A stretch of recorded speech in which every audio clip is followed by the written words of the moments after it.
ang tungkol sa paghahari ng Diyos. Minsan, tinanong ng mga Pariseo si Jesus kung kailan magsisimula ang paghahari ng Diyos.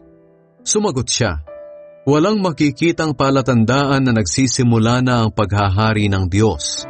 Kaya walang makapagsasabing, dito maghahari ang Diyos o doon siya maghahari dahil naghahari na ang Diyos sa puso ninyo.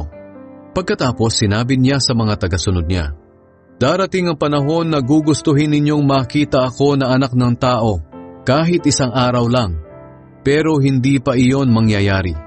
May mga magsasabi sa inyo, naroon siya o nandito siya.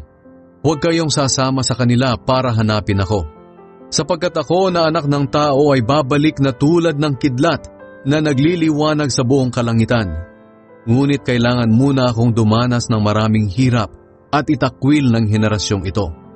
Kung ano ang mga ginawa ng mga tao noong kapanahunan ni Noe, ay ganoon din ang gagawin ng mga tao sa araw ng pagbabalik ko na anak ng tao.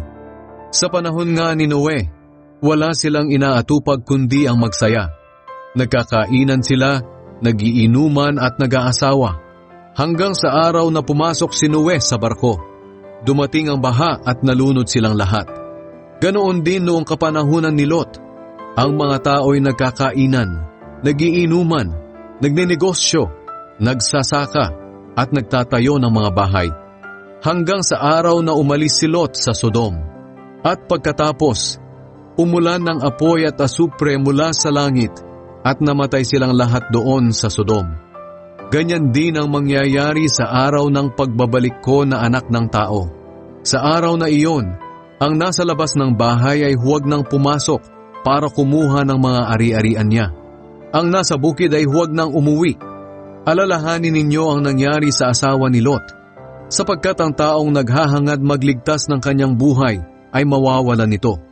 Ngunit ang taong nagnanais mag-alay ng kanyang buhay alang-alang sa akin ay magkakaroon ng buhay na walang hanggan. Sinasabi ko sa inyo, sa gabing iyon, kapag may dalawang natutulog na magkatabi, maaaring kukunin ang isa at iiwan ang isa.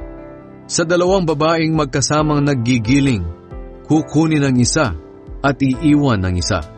At kapag may dalawang lalaking nagtatrabaho sa bukid, maaaring kukunin ang isa at iiwan ang isa. Tinanong siya ng mga tagasunod niya, saan po ito mangyayari, Panginoon? Sumagot siya sa pamamagitan ng kasabihan, kung saan may bangkay, doon nag-uumpukan ang mga buwitre.